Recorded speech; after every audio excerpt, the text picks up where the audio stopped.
Retirement के बाद एक बुजुर्ग व्यक्ति अपने पत्नी के साथ रहता था, जबकि उसके 3 बेटे होते हैं। एक दिल्ली, एक हैदराबाद और तीसरा बेटा रहता था दुबई में। सब कुछ जिंदगी में एकदम ठीक चल रहा था, पैसे की कोई कमी नहीं होती है। लेकिन बुजुर्ग आदमी को एक बीमारी लग जाती है। बीमारी का नाम होता है बवासीर, जिसके वजह से ना वो सही से चल पाता था और ना ही सही से बैठ पाता था। इसीलिए अक्सर उसको परेशानी रहती थी। और उसकी 65 साल की जो पत्नी होती है, उस पत्नी को आदत लग जाती है सेक्स की। और सेक्स करने के लिए वो एक लड़के को अपने घर पर बुलाया करती थी। इसके लिए बाकायदा उसको पेमेंट किया करती थी। वक्त धीरे धीरे आगे बढ़ता है तो एक दिन कुछ ऐसा होता है जिसकी किसी ने कल्पना नहीं करी थी। दरअसल इस घर के अंदर एक नहीं बल्कि 2 कत्ल हो जाते हैं।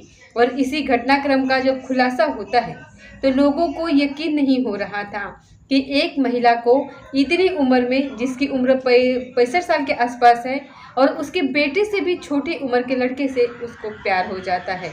उसके साथ वो अवैध संबंधों में व्यस्त रहती है। नमस्कार, स्वागत है आपका हमारे चैनल पर। आज की जो सच्ची घटना मैं आपको सुनाने जा रही हूँ, ये सच्ची घटना है बिहार प्रदेश के पटना शहर का एक थाना है पाटलिपुत्र, और यही का एक इलाका लगता है नेहरू नगर, रोड नंबर 2। दरअसल निवास में एक महिला जिसकी उम्र 65 साल के आसपास होती है, जिसका नाम सुजाता देवी होता है। उसका पति, जिसकी उम्र लगभग 65 साल के आसपास ही होती है, और नाम उसका होता है NK श्रीवास्तव। ये तो पति और पत्नी यहाँ पर रहते हैं, लेकिन उनके 3 बेटे होते हैं। एक बेटा हैदराबाद में रहता है, दूसरा बेटा रहता है इनका दुबई में, और तीसरा बेटा रहता है इनका दिल्ली के अंदर। जो दुबई वाला बेटा है वो अक्सर अपनी माँ, अपने पापा से फ़ोन पर बातचीत किया करता था, उनके हालचाल लिया करता था। और ऐसे ही उसने 15 अक्टूबर 2024 को करीब दोपहर के 12:30 बजे के आसपास अपनी माँ को फ़ोन करा। पहली बार फ़ोन लगाया तो नहीं मिलता, दूसरी बार लगाया, तीसरी बार मिलाया। इसलिए वो अपनी माँ से बात करने के लिए बार बार फ़ोन लगा रहा था और परेशान हो जाता है। उसके बाद पिता से बातचीत करने की कोशिश करता है तो पिता से भी संपर्क नहीं हो पाता। वो सोच में पड़ जाता है कि आखिरकार करे तो क्या करे। कुछ देर सोचता है और सोचने के बाद जहाँ उनका घर होता है सुजाता निवास, उसके ठीक सामने एक अपार्टमेंट होता है, गणेश जानकी अपार्टमेंट। वहाँ पर एक गार्ड रहता है, उसका नाम होता है रामपाल यादव। रामपाल यादव को वो फ़ोन करता है और फ़ोन लगा कर कहता है कि क्या तुम मेरे घर जा कर के मेरे माँ या फिर मेरे पिताजी से बात करा सकते हो। जैसे ही गार्ड ने ये बात सुनी, उसने कहा कि भाई साहब बस थोड़ा सा टाइम दे दीजिए, बस अभी तुरंत जाता हूँ और आपकी बात कराता हूँ। अब रामपाल यादव सीधा पहुँच जाता है सुजाता निवास में। वहाँ जाने के बाद देखता क्या है कि बाहर से कुंडी लगी हुई है, यानी कि दरवाज़ा बंद था। उस दरवाजे को खोलता है, उसके अंदर प्रवेश करता है, और प्रवेश करने के बाद जो देखता है तो जो घर है, घर के किचन के अंदर एक लाश पड़ी हुई है, साथ ही एक बेडरूम में लाश पड़ी हुई है। लड़का वो फ़ोन पर बातचीत कर रहा था। तुरंत ही वीडियो कॉल शुरू हो जाती है और वो कहता है कि यहाँ पर तो इस तरीके से लाश पड़ी हुई है, और वो ज़ोर से चीखने लगता है, यानी कि जो गार्ड है उसकी चीख निकल जाती है। उसकी चीख सुनने के बाद जो नीचे किराएदार रहते हैं वो भी आ जाते हैं, आसपास के लोग भी आ जाते हैं। तुरंत ही पुलिस को भी सूचना दी जाती है, और जब पुलिस को सूचना दी जाती है, पुलिस मौके पर आती है। जो यहाँ की पुलिस होती है पाटलिपुत्र थाने की, वो यहाँ आकर मामले की जांच पड़ताल में जुट जाती है। दंपति यानी कि जो रिटायर अधिकारी होते हैं, जिसकी उम्र लगभग 75 साल के आसपास होती है, MK श्रीवास्तव, और उनकी पत्नी सुजाता देवी, जिनकी उम्र 65 साल के आसपास है, दोनों की लाश पड़ी हुई थी। जगह जगह ब्लड फैला हुआ था, और उन्हें जो मारा गया था ऐसा लग रहा था जैसे किसी धारदार हथियार से एक बार नहीं बल्कि बार बार वार करा गया है। साथ ही जो महिला होती है उसको तो किसी भारी वस्तु से उसके चेहरे को पूरी तरीके से बिगाड़ दिया गया था। पुलिस ने जब घर आकर के देखा तो पुलिस खुद हैरान थी। दरअसल जब सेफ अलमारियां होती हैं उनको खोला जाता है, खोल कर देखा जाता है तो लगभग 15 लाख रुपए की जेवरात, कुछ नकदी भी होते हैं, घर में रखे हुए होते हैं। घर की हालत बहुत अच्छी खासी होती है, कोई दिक्कत नहीं, कोई परेशानी नहीं। अब पुलिस ये सोचने पर मजबूर हो जाती है कि आखिरकार इनका कत्ल हुआ है तो क्यों हुआ है और किसने किया है। तीनों बेटों को खबर दे दी जाती है। दरअसल ये जो दंपति थे वो मूल निवासी सिवान एक जिला लगता है, सिवान जिले का थाना लगता है नौतन, और नौतन का ही एक गांव लगता है पचलखी। पचलखी की ये रहने वाले होते हैं। उनके गांव के लोगों को भी सूचना दी जाती है।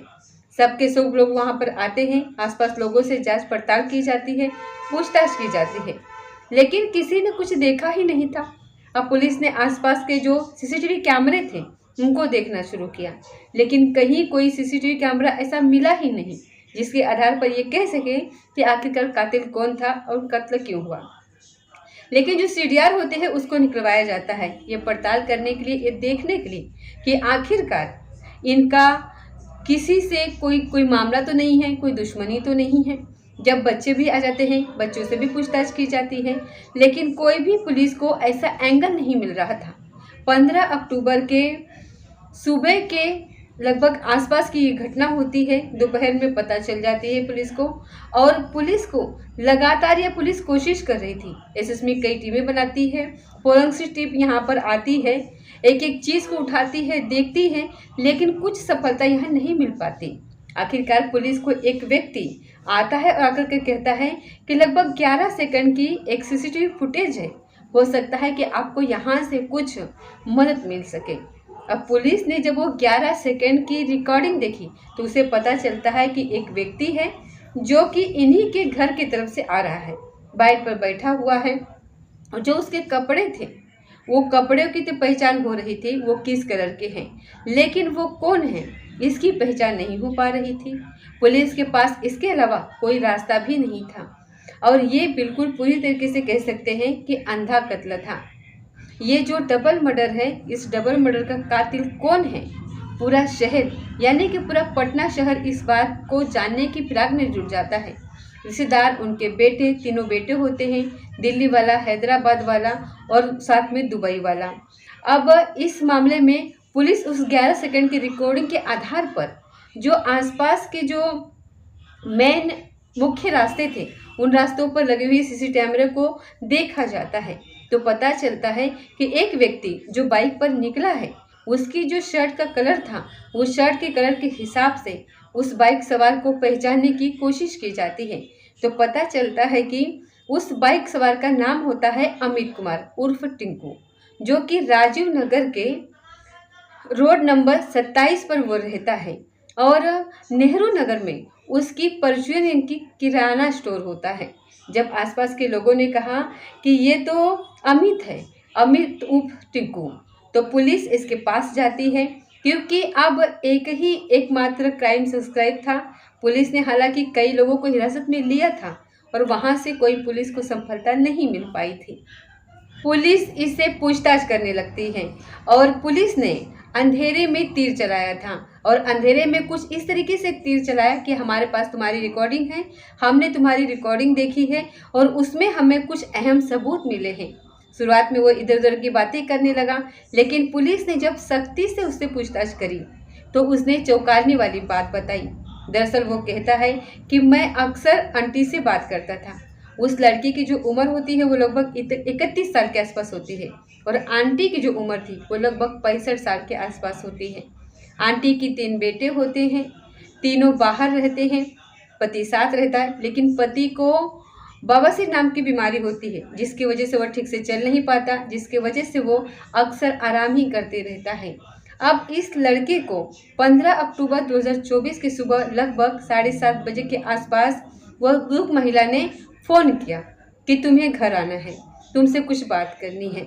जैसे ही इसके पास फ़ोन पहुंचता है तो ये फ़ोन पहली बार नहीं बल्कि अक्सर इसके पास ऐसे फ़ोन पहुंच जाया करता था। दरअसल ये लड़का जो होता है वो मूल निवासी नालंदा जिले का हिंसा एक इलाका लगता है, वहाँ का ये रहने वाला होता है।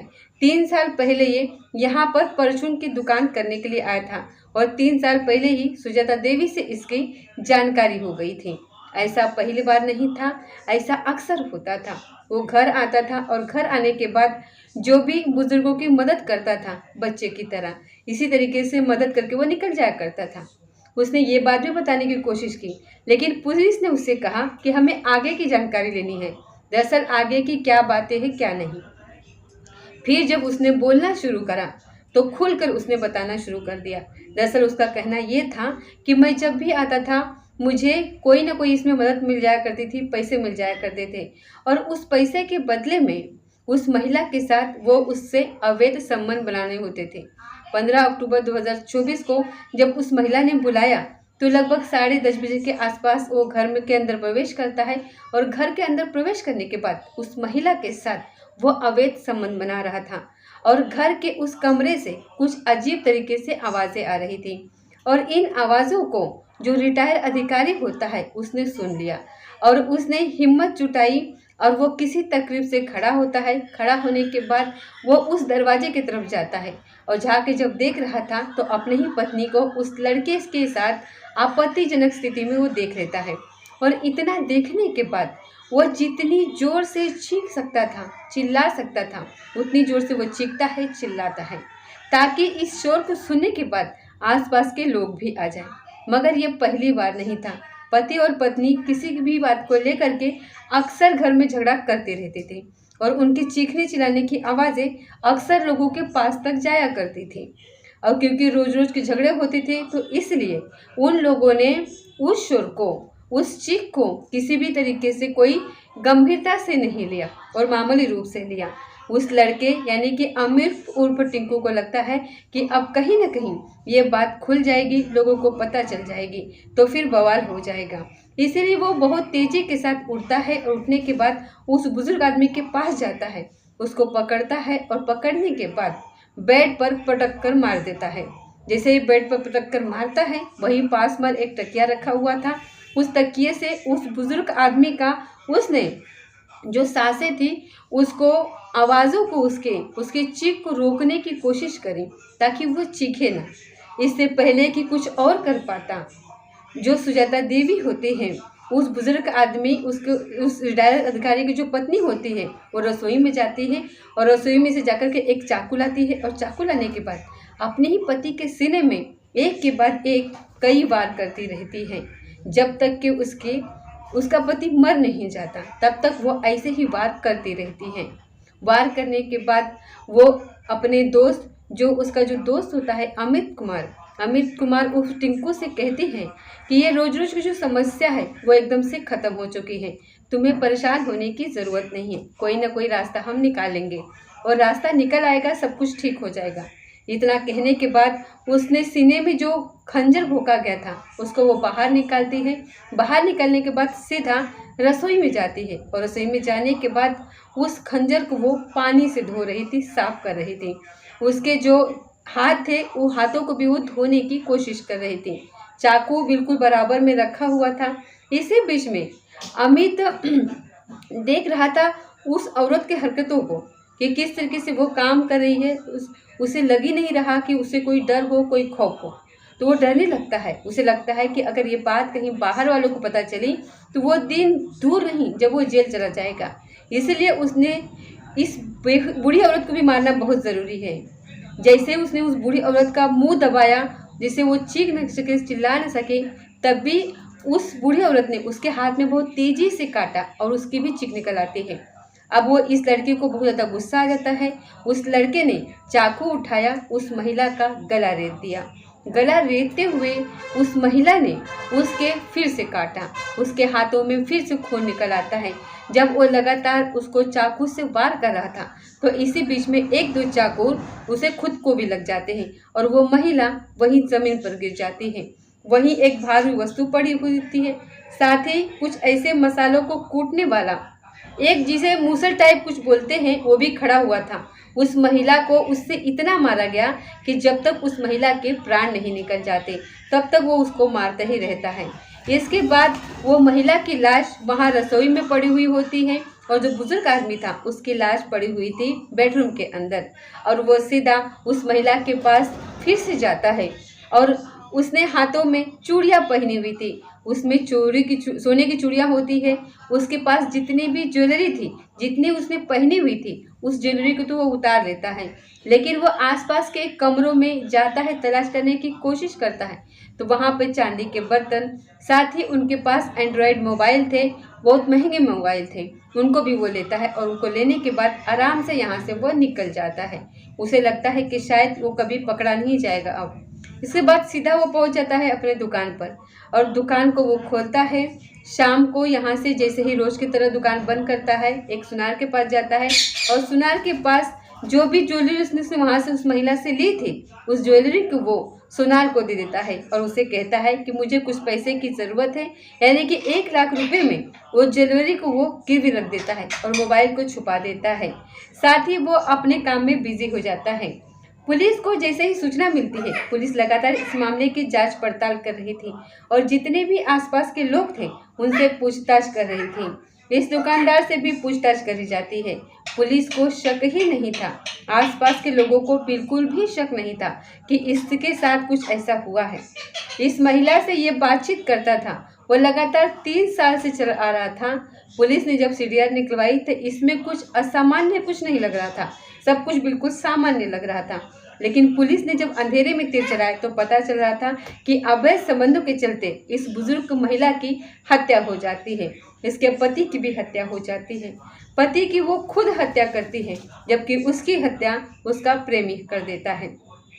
और इस घटनाक्रम का जब खुलासा होता है तो लोगों को यकीन नहीं हो रहा था कि 65 साल की वो बुजुर्ग महिला उसे अपने से बहुत छोटे यानी कि 31 साल के उस लड़के से उसे प्यार हो जाता है। उसके साथ वो अवैध संबंध बनाया करती थी। उन लड़कों को जब इस बात की जानकारी होती है, उस इलाके में जब ये जानकारी होती है, शहर में जब लोगों को पता चलता है, तो लोगों को ये यकीन नहीं हो रहा था कि एक बूढ़ी महिला आखिरकार ऐसा कदम कैसे उठा सकती है, जबकि वो उस लड़के को पैसे देती थी और पैसे देने के बाद अपनी इच्छाओं की पूर्ति किया करती थी। दोस्तों, इस पूरे घटनाक्रम को सुनाने का उद्देश्य किसी को परेशान करना नहीं है, किसी का दिल दुखाना नहीं है, बल्कि आपको जागरूक करना है, आपको सचेत करना है, आपको बताना है, जताना है कि कम से कम कोई भी आदमी अपने बुजुर्गों को खास तरीके से इस तरह से ना छोड़े और उनसे बीच बीच में ये हेल्प लेते ही रहें कि आखिरकार ये जैसे दुबई वाले लड़के ने किया था कि वाकई में सराहनीय कदम है कि वो अपने माता पिता से दोनों से बातचीत किया करता था। यदि वो कई कई दिनों में बातचीत करता तो शायद इस घटनाक्रम का खुलासा होने में दिक्कत हो जाती और वो जो रिकॉर्डिंग थी जो 11 सेकंड की वो निकल जाती, तो शायद इस घटनाक्रम का खुलासा कभी होता ही नहीं।